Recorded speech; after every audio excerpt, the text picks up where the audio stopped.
پاشید ببینم کسی امشب نمیخوابه؟ چی شده خانداداش؟ شب جمعه سا خوابتون ببره لک دوباره یه بچه دیگه میاره میره. اون وقت حالا ما چند وقت دیگه باید بریم تو حیاط بخوابیم. هیچ حق نداره امشب بخوابه. بخوابید بچه. خوابیدید؟ نخوابیدید؟ بخوابید. نخوابیدید؟ چرا نمیخوابید؟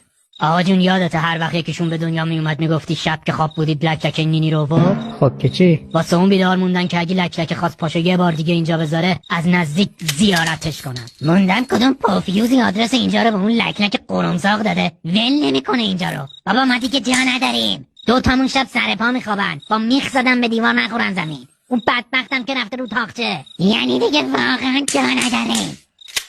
حالا چرا اونجوری به من میگی؟ به شما میگم لک بشنوه. آخ خانم جان اینا کودتا کردن. برو اونور اوضاع خیته. کی بیداره؟ خوابیدی؟ یه شکلات خیلی خوشمزه داره، هر کی بیداره بدم بخوره. کسی بیدار نیست؟ خوابی؟ شکلاتو بده من آقا جان.